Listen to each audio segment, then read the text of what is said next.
Hello दोस्तों, ये quick urgent update है। हम आखिरी हफ्ते में हैं इस साल के और हिस्टोरिकली देखते हैं तो ये हफ्ता ज़्यादा कुछ खास अच्छा नहीं रहता है।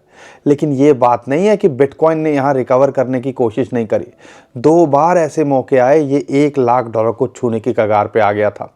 और कल भी देखते हो, जब क्रिसमस डे था उस दिन भी $99,900 को ये छू के $1,00,000 को छूने ही वाला था।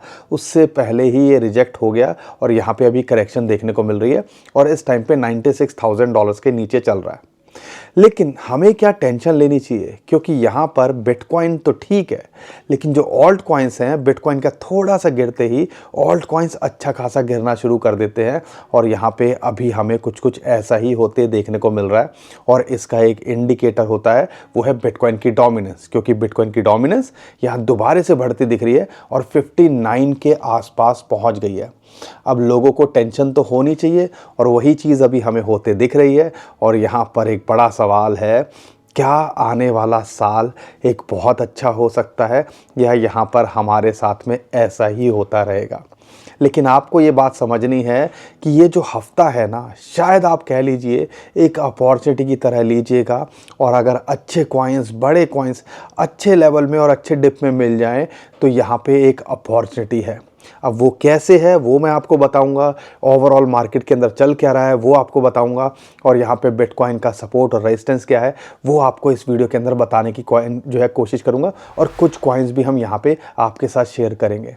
तो दोस्तों, आज वीडियो बनाने का बिल्कुल इरादा नहीं था, लेकिन मार्केट को देखा और मुझे लगा मेरे भाई बहन वेट कर रहे होंगे तो वीडियो को डाला जाए। जब हम आपका साथ देने की कोशिश कर रहे हैं तो आप भी तो हमारा साथ दे सकते हो। वीडियो को लाइक, चैनल को सब्सक्राइब कर सकते हो ना, ताकि सिचुएशन कैसी भी हो, कम से कम बुरे हालात में, या आपको लगेगा जब कन्फ्यूज़न का माहौल है तो आप हमें अपने पास पाओगे। तो इसलिए कह रहे हैं चैनल को सब्सक्राइब और वीडियो को लाइक कर दिया करो। लेकिन मार्केट के अंदर ये हो क्या रहा है उसको समझने की कोशिश करते हैं। दोस्तों, ये आखिरी हफ्ता होता है ना, यूजुअली क्रिप्टो करेंसी के अंदर ठंडा रहता है, क्योंकि यूरोपियन मार्केट और अमेरिकन मार्केट ज़्यादातर ये फेस्टिव सीज़न होता है। और अगर आप कह लीजिए क्रिसमस से लेके न्यू ईयर तक ये हॉलीडे सीज़न चलता है और वहाँ पे सेलिब्रेशन लोग करते हैं, तो वॉल्यूम ज़्यादा कुछ होता नहीं है। तो मैन्युपुलेटर्स को मौका मिल जाता है मार्केट के अंदर थोड़ा बहुत उधेड़-बुन करने का। और वही कुछ कुछ अभी हमें होता हुआ बिटकॉइन और क्रिप्टो करेंसी मार्केट के अंदर देखने को मिल रहा है।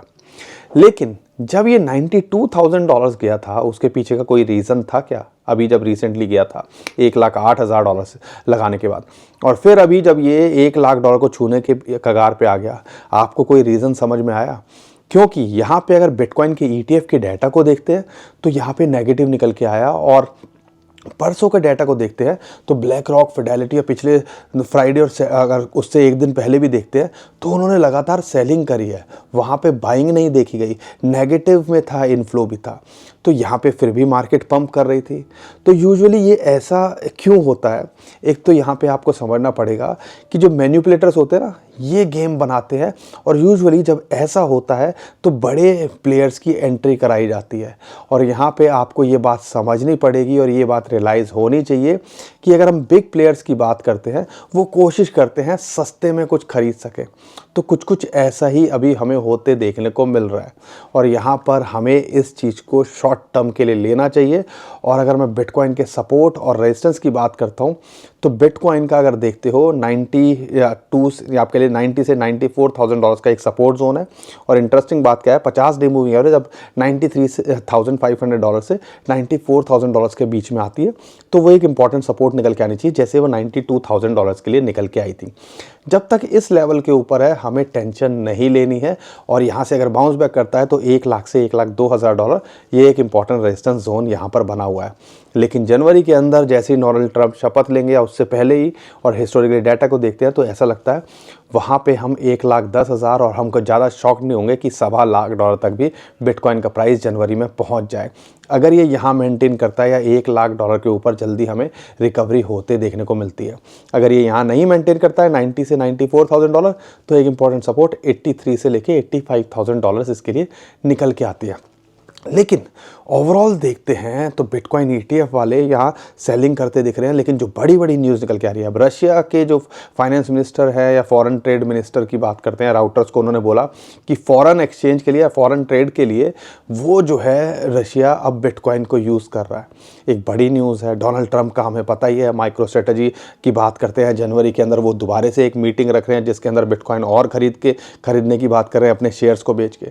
और अमेज़ॉन भी सुनने में आ रहा है 2025 के अंदर अपने उनके जो स्टेक होल्डर्स हैं, अगर उनकी सहमति बनी तो वो भी अपना 5% तक का जो रिज़र्व है उसको बिटकॉइन में लाते दिख सकते हैं या डालते दिख सकते हैं। तो दोस्तों बहुत कुछ हो रहा है, बस ये हफ्ते की बात है, और ये हफ्ते के अंदर थोड़ी बहुत उधेड़-बुन हो तो अपॉर्चुनिटी की तरह इसको लेने की कोशिश करना इस हफ्ते को।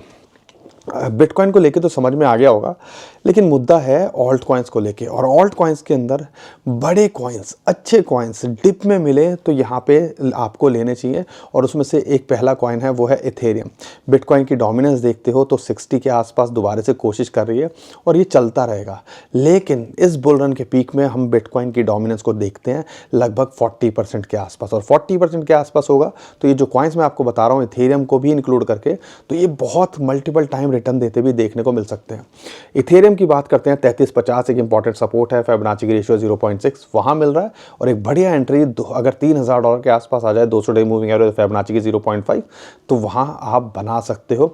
लॉन्ग टर्म में देखते हैं या इसके ऑल टाइम हाई आपको जल्दी ही देखने को मिल सकता है शॉर्ट टू मिड टर्म में, लेकिन $7,500 से $10,000 ये भी आपको लगता दिख सकता है। अगर मैं और कुछ कॉइन्स की बात करता हूँ जो आप अपने पोर्टफोलियो में रख सकते हो, और उसमें से पहला कॉइन है रेंडर, जो मैंने आपको बताया $60 के आसपास आ गया, लेकिन बहुत बढ़िया एंट्री देख रहे हो तो $6.4 के नीचे आ जाए, 200 डे मूविंग एवरेज की सपोर्ट है, तो ये दो लेवल पे एंट्री बनाई जा सकती है। इस बुल रन के अंदर हमें इससे बहुत एक्सपेक्टेशन है, और ऐसा लगता है ये आने वाले टाइम के अंदर शॉर्ट टू मिड टर्म में 20-50% तो कभी भी देके जा सकता है, लेकिन आने वाले टाइम के अंदर मल्टीपल टाइम रिटर्न देने का पोटेंशियल लगता है। दूसरे कॉइन की बात करता हूँ, वो है शिबा इनू।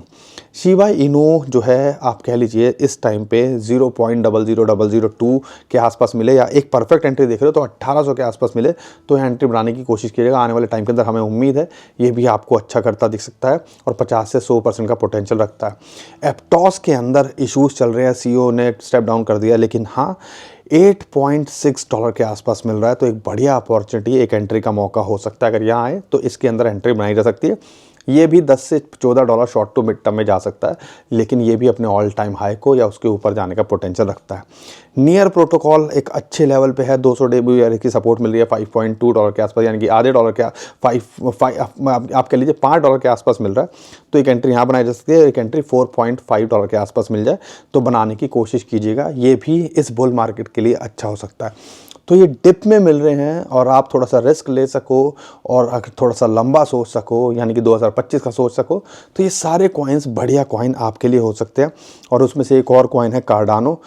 अगर ये यहाँ पर $0.75 के आसपास मिले और एक $0.6 के आसपास मिल जाए, जहाँ हमें लगता नहीं है आने की कोशिश करेगा, ये दो लेवल पे मिल जाए तो एंट्री बनाने की कोशिश कीजिएगा। और मार्केट थोड़ी शेक करती है तो यहाँ डरने की ज़रूरत नहीं है। बाकी दोस्तों मुझे लगा कि यार ये मार्केट थोड़ी यहाँ पे थोड़ी गिरती दिख रही है, तो मेरे भाई बहन परेशान होंगे, तो मैं एक वीडियो बना दूं कि मार्केट के अंदर चल क्या रहा है। यूजुअली हमने एक तो ये हफ्ता भी थोड़ा ठंडा रहता है या नेगेटिव के अंदर रहता है, और एक और बात है जो सीजनैलिटी के अलावा हम बात करते हैं कि बड़े वेल्स की एंट्री कराई जाती है तो वो गुपचुप तरीके से या प्रेशर में ला के कराई जाती है, तो वही कुछ हमें देखने को मिल रहा है। कोई ऐसी न्यूज़ नहीं है जिसकी वजह से हम परेशान हो। और यहाँ पे अभी जो ऑल्ट कॉइन्स गिरते दिख रहे हैं उसके पीछे भी कोई ख़ास न्यूज़ नहीं लगती है, तो बस ये यहाँ पे माल बटोरने की कोशिश की जाती है। तो उनकी तरह आप भी सोचो, रिस्क उतना लो जितना आप झेल सको, और आप भी गुपचुप तरीके से माल बटोरने के लिए कोशिश करते रहो। तो दोस्तों उम्मीद करता हूँ हर बार की तरह आपको हमारा कंटेंट अच्छा लगा होगा। वीडियो पसंद आई तो वीडियो को लाइक, चैनल को सब्सक्राइब कीजिएगा, ट्विटर टेलीग्राम पे हमें फॉलो कर लीजिए, नीचे डिस्क्रिप्शन में जो लिंक है उसी से कीजिएगा। बहुत सारे स्कैमर हमारे नाम से स्कैम करने की कोशिश कर रहे हैं, उससे भी आप बच पाओगे।